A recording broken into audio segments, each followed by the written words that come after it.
Yeah, I think that the map design in this game is cruel but fair. Or it's cruel but it's good.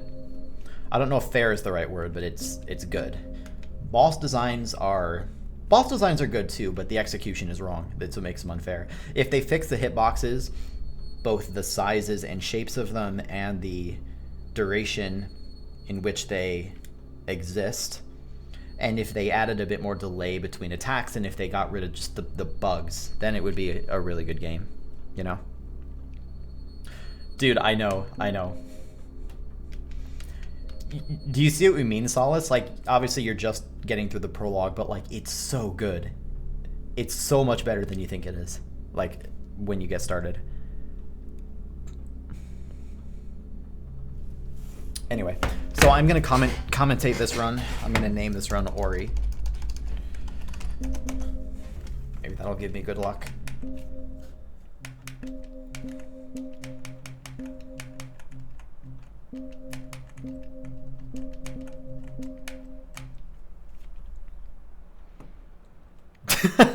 Have fun, Solace. Okay, here we go. I'm going to commentate this roughly like I'll try to at GDQ, although I'll have help at GDQ and I don't know. So this game is called Salt and Sanctuary. It's essentially 2D Dark Souls, but it has some twists. One, it's a Metroidvania, and second, there's a greater platforming emphasis in this game than in Dark Souls.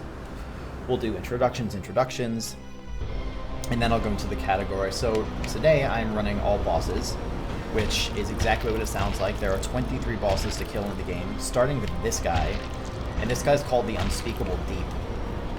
He's an interesting fight because you're actually supposed to die to this guy, and I guarantee you that, including myself, pretty much everyone who played this game casually died to this boss.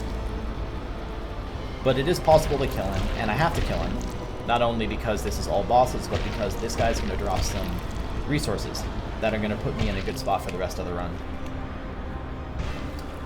In terms of fighting him, I started my character as a cleric because a cleric starts with 3 blessed pages, which lets me do holy damage to this guy, and he is weak to holy damage. I also started, this is not specific to this fight, but I also started with a starting gift called the Grasping Ring, which gives you 10% more salt from bosses and enemies that you kill, although you don't actually kill very many normal enemies in this run. The other interesting thing to know about this fight is that this boss staggers every 4 hits. So as I've been fighting him and as I've been talking, I'm counting up 4 hits over and over again. And keeping that count lets me know when I have to dodge or when I can just keep swinging and interrupt his attack. He's pretty tanky, so I just need to, keep swinging. This guy only has 3 attacks, by the way, and only one of them is actually dangerous. I thought he was going to stagger there. I guess I messed up my count.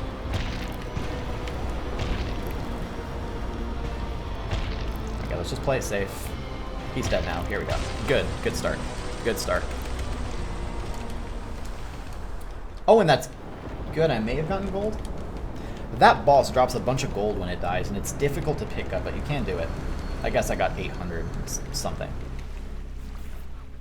So this is where the real meat of the run begins. The first thing you're going to see, you've actually already seen, if you paid attention. It's called long jumping. It's a movement glitch, where when you roll and jump on the same frame, you get a super long jump, which is useful not only for just general speed of moving through the world, but it's going to let me skip over some gaps in a whole bunch of different places, so kind of pay attention for that as the run continues.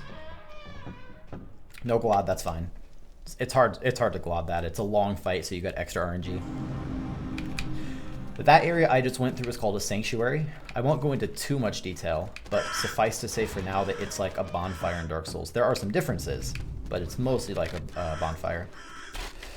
Before I do anything at the Sanctuary, I'm going to go out of my way to get a stone merchant. You can place NPCs at Sanctuaries, which you'll see me do just momentarily. And the merchant is going to be useful. I'm going to be able to sell 2 items that I got from the starting boss for a total of 10k gold. And then I'm also going to buy 2 consumable items. So there's the merchant. Hello. Step 1. sell these 2 items for 5,000 apiece. Then I'm going to buy 2 Bells of Return, and I'll get back to Bells of Return later. First, I have to use all my money to go buy a very special weapon up here. So there's a little visual cue here. 0, 1, stop. And... oh my god! This is fine. This is fine. Alright. This area I'm at now is called the Developer Island. It's an island that was left in the game by the developers with the intention that no one would be able to get here, but you can. And among other things, on that island there's sort of like a debug vendor that has all kinds of stuff, but most importantly from that vendor, I bought a super overpowered weapon called the Jaws of Death. You can actually get it legitimately, but not until late game. So the fact that I have it early game is going to let me kill a lot of these bosses extremely quickly. So like this boss coming up here is called the Sodden Knight. He's going to go down in 5 hits.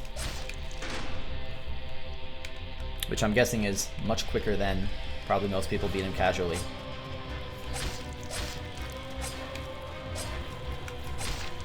Good fight. That might have been Rainbow. That's a really good fight. I'm going to stand around here for a second to make sure to get his money because I want at least 4,000. Good. And moving right along. In a minute here, you're going to see me pop into a little cave to talk to a hidden merchant to buy a bunch of items called Stained Pages. Stained Pages are primarily a weapon resin, where when I use it, it's going to make my weapon do dark damage. And you're going to see me using those on not all fights, but most of them. Oops, I need that. Thank you. However, Stained Pages also have a secondary usage, which is that they can defile sanctuaries. And I'll get back to defiling sanctuaries later, but it's super, super important to the speedrun. Okay, you die. Thank you. Good. You can see me just long jumping past everything to show you kind of how quick the trick makes the run. This is a blacksmith. He works exactly as you'd expect a blacksmith to work. And I'm going to use him to upgrade my weapon. This thing, throughout the course of the run, will eventually hit level 7, but I don't have all the upgrade materials I need yet. So I can only upgrade it to level 2 right now. Everything goes by in this run pretty quickly, so I'm doing my best to keep up. I just equipped the blacksmith gloves, which give me 3 extra strength, and strength directly makes me do more damage. It's kind of a theme for the first little bit of this run. I'm going to be getting a whole bunch of strength. Not only strength, but a whole bunch of strength. I'm also going to be getting willpower, which gives me more stamina. That's going to be pretty important. Next boss is called the Mad Alchemist. It's also going to go down in 5 hits, just like the first, well, second boss. First real boss, I guess. Oh god, I got trolled. And I just took damage, so you can take damage during these cutscenes sometimes, so be nice. No, no. Good, good, good. So here you're going to see me do a trick called a bell duplication. Bells are, Bells of Return are like homeward bones in Dark Souls, and at the beginning of this run, you'll notice that I only bought 2 of them, even though I'll be using more than 2 bells throughout the first half of this run or so. The way that a bell dupe works is that even though bells are consumable, they're consumed not when you use them, but when their animation completes. So that means that if you can find a way to cancel their animation, you can duplicate them. And it turns out that's easy to do as well. All you do is you jump and use your bell on the same frame and then activate the bell in the air. When you do that, landing from your jump changes the player's animation, and so you get the effect of the bell, which is a teleport, but the item doesn't actually get used. And I'm going to be duping bells, like I mentioned, for like the first half of the run or so.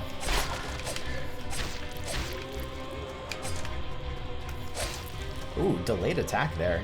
That's rare. Nice. Yeah, I don't know how to...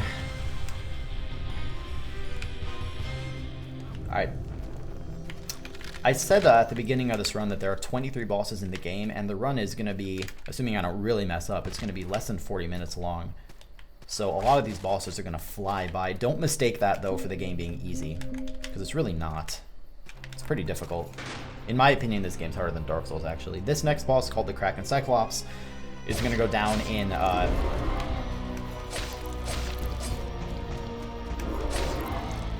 god. Just die, please. Go down in 6 hits and stagger in 5. And now I'm going to do something called the reset glitch, which is, I think, the most interesting trick in the entire run. Again, the tricks just fly by, so I'm doing my best to keep up. What I just did is I tricked the game into opening up 2 copies of the main menu at the same time, which lets me load into game and then reset my character's level back to 1. And the reason that matters is that, like any RPG, as you level up, the points required to level up to the next level increases. So if my character's level 1, then for the same amount of soul as I currently had, I can level up 12 more times. I can actually level up 14 times, but for the speedrun, you only do it 12 times. Yeah, I don't doubt it, Hydra. And this is the longest ladder clip in the game so far, so it's probably a good time to mention what ladder clipping is. Ladder clipping works on the same principle as long jumping, where when I roll and jump on the same frame, the game moves me a little bit away from the ladder, but it still thinks that I'm on a ladder, which means that I can spam the button over and over and over again to gain lots of distance, and I'm also ignoring all collisions with the world. Not with enemies, by the way. It is possible to take damage, but I am ignoring collisions with the world, so it allows me to skip through huge chunks of the game. And this is a trick that you'll see repeatedly. You'll see it a whole bunch of times. Whoa! Guy trolled me. Did I get the items? I think I did. Yeah. Wait, no, I didn't. Don't I want this? No, okay, I didn't need that. Whatever. It's fine. So the whole reason I'm coming up to this area, by the way, the next boss is not up in this area called Castle of Storms, but I am going to have to teleport back here later, so that's why I come up now. Next up, I'm going to desecrate this sanctuary. Well, I'm going to upgrade first, and then I'm going to desecrate. For all intents and purposes, you can think of desecrating a sanctuary as nullifying it, which makes all the NPCs hostile, in this case just one NPC, and it's also going to disable teleporting to that sanctuary. Desecrating sanctuaries isn't a glitch or anything, it's a built-in mechanic, but there is a very important, I think it's a glitch associated with it, which is that bells of return are now kind of completely broken. So what happens with bells of return is, remember I mentioned that they act like a homeward bone, they're supposed to teleport you back to your most recent sanctuary? However, I've now desecrated my most recent sanctuary, which means that the next time I try to teleport, the game's not going to know what to do with itself. And instead of let me try that again. Instead of teleporting me anywhere, the game's just going to spawn me in place wherever I currently am. And it allows me to do some pretty interesting tricks like this, for example. That trick is called a bell drop. What I did is I jumped off a platform and used a bell at the same time, and then activated the bell in midair so that I hit the ground and died, but then the game respawned me in place, and so I was able to stay alive. And there's actually a greater benefit. Bell drops not only allow me to survive falls to my death, but my checkpoint now is... My checkpoint was then reset to the spot where I landed, which means that after this next fight, I'm going to be able to just quit and reload the game, and I'll respawn back at the point where I landed, which is convenient because the next fight happens to be back over to the left. First I have to take out this guy though. He's kind of a giant troll, so let's see what he does. I want this guy to fly close to the ground so that I can get power attacks, but he doesn't always do that.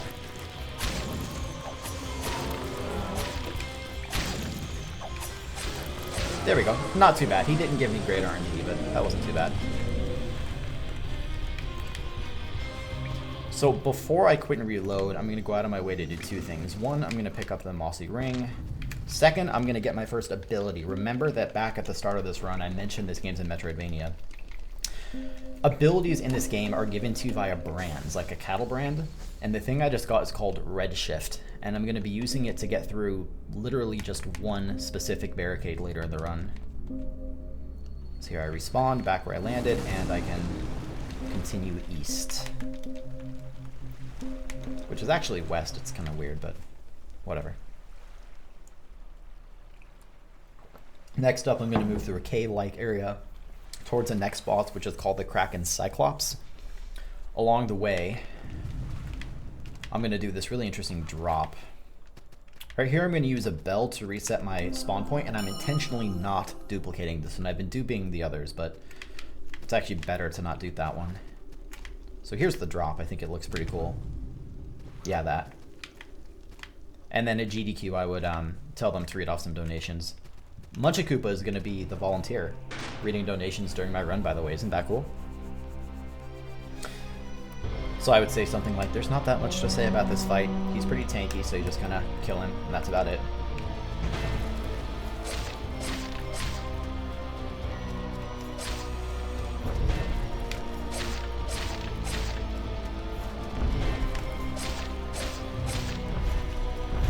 That is really close there. Okay, this is bad RNG, but that's okay.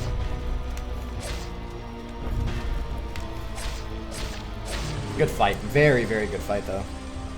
Very good fight. So here I'm just going to quit and reload. Nothing fancy about it. And when I reload, I'm going to spawn back on the steps. And hey, Abby, roughly when is your AGDQ run? I can tell you exactly when it is. Barring slight schedule changes due to runs going over. My run's at 9:35 a.m. Eastern on Monday, January 9th. This is another bell drop. It's the second one that we've seen in the run. And that one, it didn't look like much probably, but it's actually quite a bit more precise than the first one. And it brings me directly to Karstraw the Cruel, also known as Karstraw the Gigantic Douchebag Run Killer. Give me the attack I want, come on. Good. Alright, he'll die now, so. Again, that fight went well, so it probably didn't look like much, but that guy's a run killer because he one-shots you with almost everything, and in phase 2, which activates when he's at less than 50% health,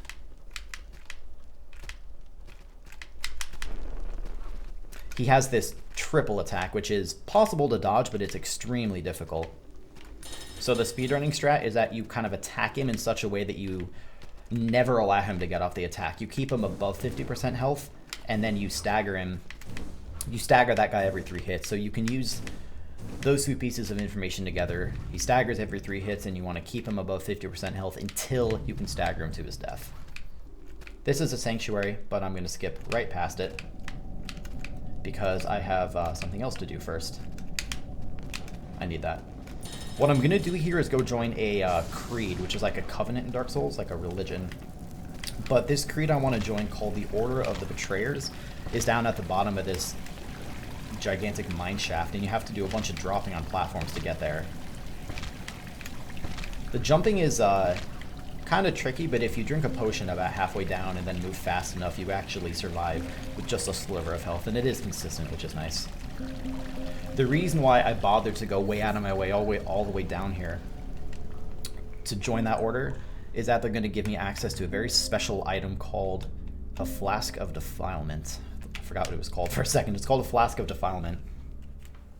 A Flask of Defilement, the exact way it works is a little bit weird, but in a nutshell, it heavily lowers certain defenses on certain bosses. The practical effect of using one is that I'll be able to do double or sometimes triple damage to bosses. So after I get this item, you're going to see me use it on every single boss fight that's left in the game. But first I have to do some menuing, and then we'll go do something else. Let me get through this first.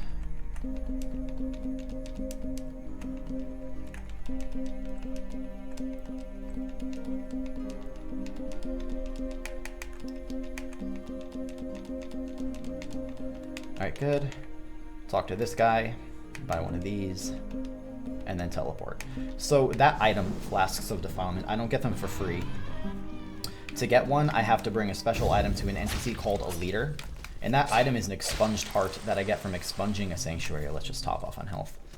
To expunge a sanctuary, I have to defile a sanctuary, which you've already seen me do way back at Village of Smiles. But then I also have to stick around and take out a handful of enemies. The enemies are always the same, which is nice, but there's one enemy in particular, this horse-mounted enemy, which you'll see in a second, who is extremely, extremely dangerous. He's the only enemy here that you actually have to worry about. But there is a consistent way to kill him. Good. Again, that went very, very well, so that may not have looked too difficult, but take my word for it, that is a huge, huge run killer spot.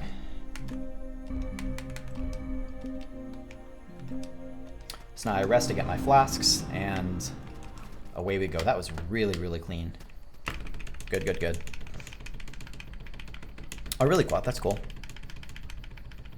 Yeah, Abby, and Devil Squirrel is running Kalimba at about 7:30 a.m., about 2 hours before my run, so I would recommend watching that as well. I'm going to be in the crowd for that. Next up is a boss called Ronin Cran. Along the way, I'm going to kill that Mimic. The Mimic drops an item I need to upgrade my weapon to its maximum level of 7. Right now it's at 6. Okay, so this guy has a particular kind of charge attack that I want him to do, because if he does it, I can get a kill in 1 cycle, but, you know, it's random whether he does it.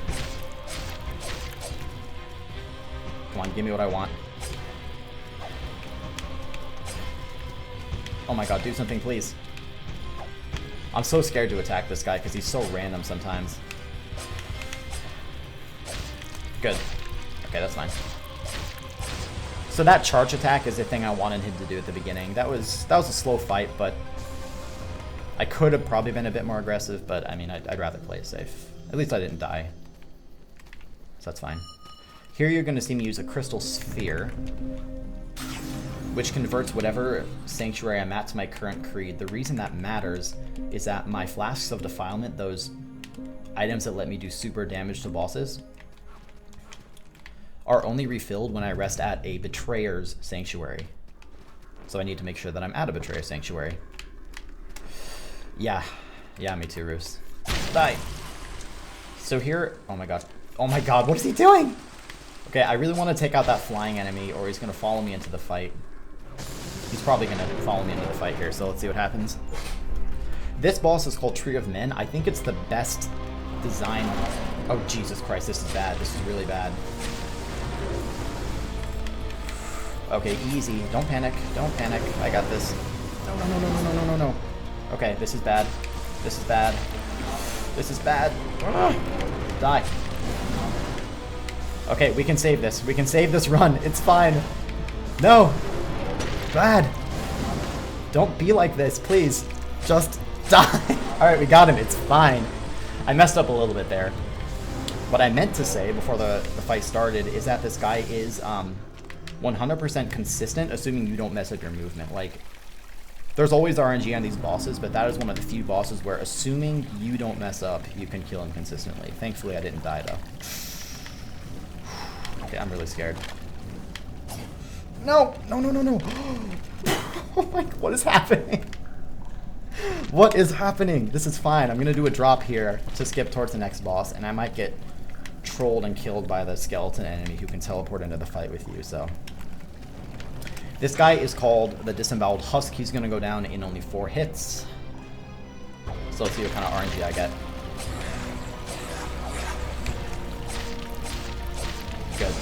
Good. With this guy dead, I am going to use a Calling Horn, which I haven't actually said anything about yet, but it's a teleport item,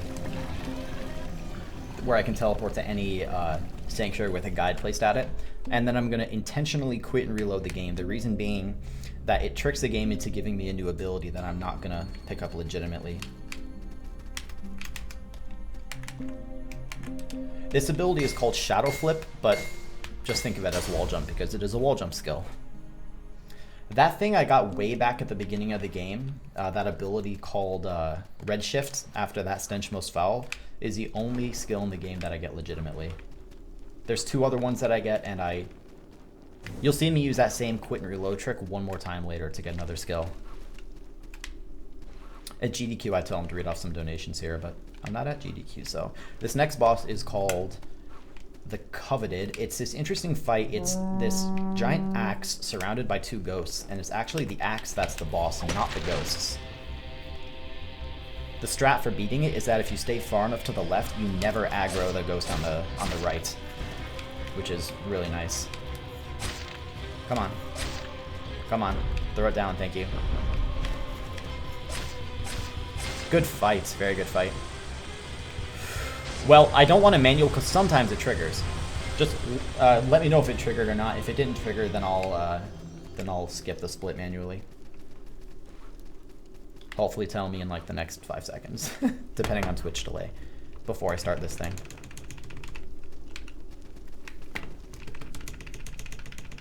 It split good. Yeah, good. Again, I don't know why the auto splitter breaks sometimes, but it does. But I'm commentating. I need to commentate. This is the longest ladder clip in the game. At GDQ, this would be another really good donation spot. Triggered, yeah, literally triggered. By the way, I should mention, you can drop these. Like, I have to be mashing Y to do this trick. And it's not frame perfect or anything super crazy, but like, you do have to keep mashing the button pretty quickly or you'll drop it.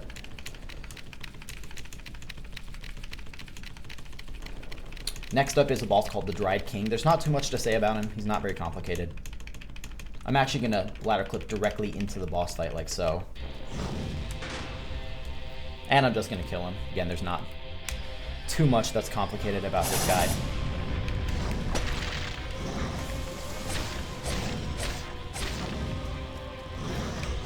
Stamina. Good. Good fight. In the next section, you're going to see me just long jump for a little while. Remember that this game is 23, or this run I should say, is 23 bosses in under 40 minutes. Under 40 minutes unless things go horribly wrong, but hopefully under 40 minutes. That means that you're going to see many of these bosses just evaporating under the power of this weapon. And you're also going to see me moving to these bosses extremely quickly.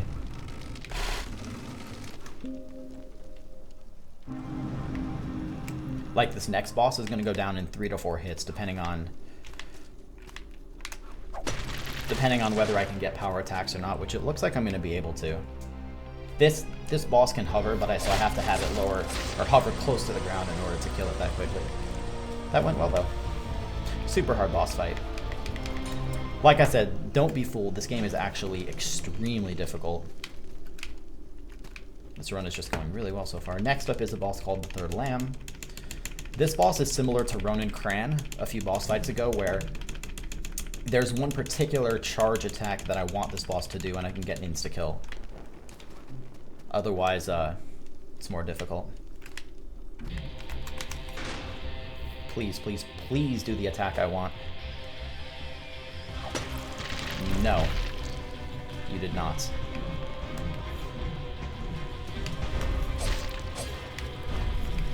Come on. What are you doing? What are you doing?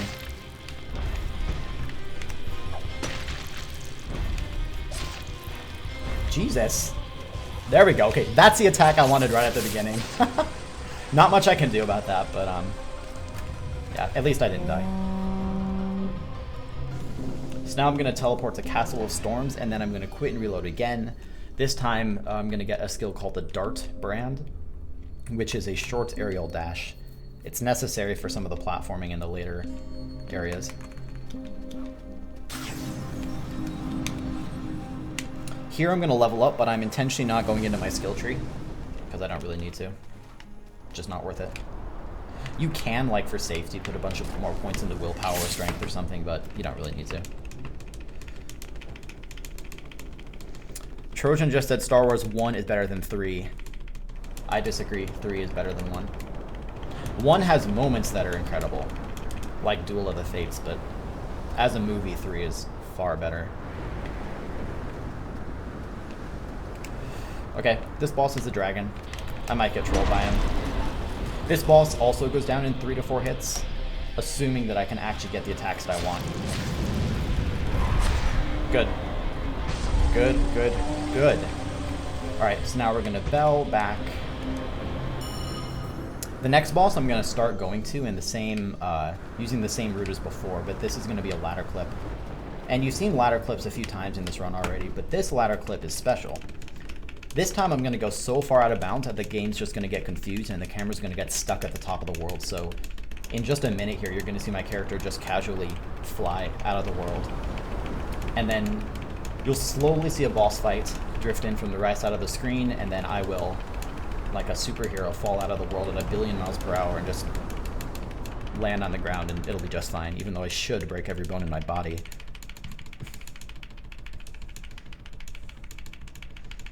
That's nice. They're both pieces of shit, but Y is a shiny piece of shit.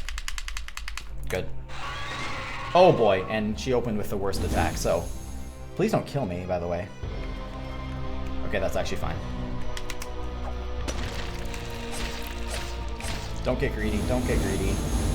The number one thing that kills you in this fight is greed. No. Weird that she didn't do her triple hit there. Pro, I don't know if you're still here, but did you see that? That's kind of weird.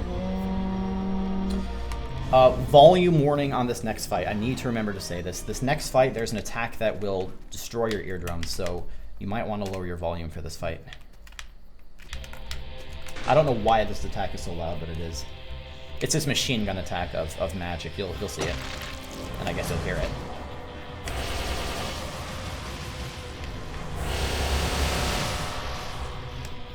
We'll just play it safe. What are you doing? Come on. Oh boy. Nothing I could do about that.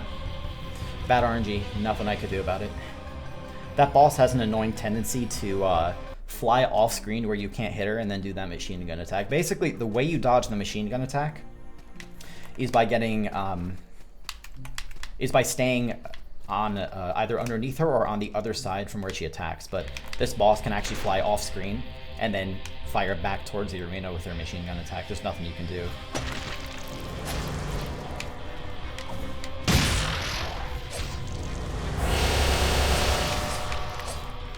Oh my god, what a pro. What a pro. That's okay.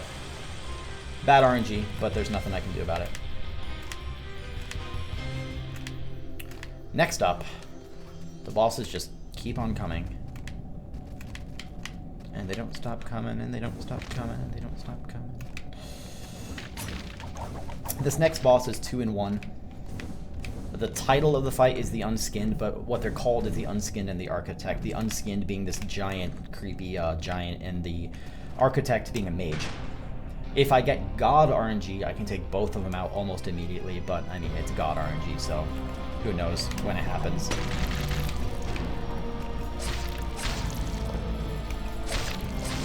Good.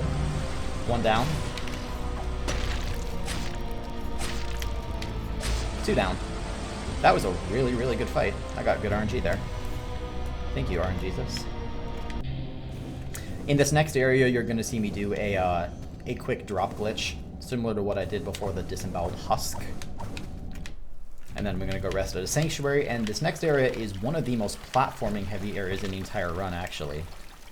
So I heal up there to survive the next drop, and away we go.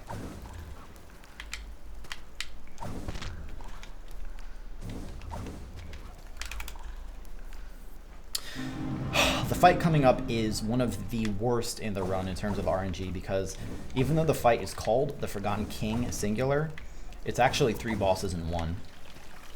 So you get to deal with triple RNG. It's really cool from a lore perspective, though. Like, for anyone who's played this casually, you know that there's a creed called Order of the Three, or something like that. It has to do with these 3, like, legendary kings. These are those kings. So if you care about lore in Souls-style games, this is a pretty cool fight. But from a speedrunning perspective, it's just kind of the worst. Okay, so as usual, I'm going to use a stained page, fly in like a crazy person, and toss a flask of defilement. The mage is by far the most dangerous enemy in this fight, so wish me luck. This might be death, actually. Nope, I'm alive. Don't panic. Don't panic. I'm going to reapply. Good. That's fine. Again, I'm going to play it safe here. The reason being, things can go so wrong in this fight so quickly, and there's often nothing you can do about it, but taking out the mage is very important. That kick, by the way, there's no wind-up for it, so you just kind of have to hope you don't get trolled. Alright, there's that one, and then this guy. Do something.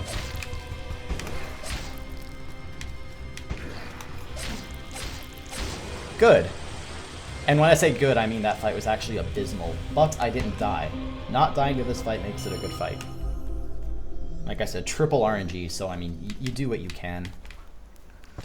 Taking out the mage early is good, but then that yellow guy there has a kick attack with virtually no windup. So if you get kicked down by that, you know, it kind of sucks. There's not that much you can do about it, though. Good RNG here. Very good RNG. That jump attack is one of the best things this boss can do. It's trivially easy to dodge, but then it leaves the boss super, super open to attack. And now we're that fast. We're onward to the to the final boss of the game. Side note, this area is my favorite area of the game from a design perspective. It's called the Still Palace, and it's just this giant upside down area.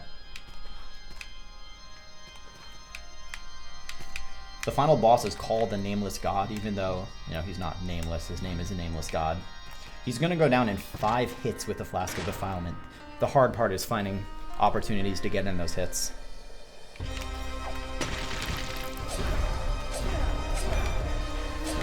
So let's see what I can do.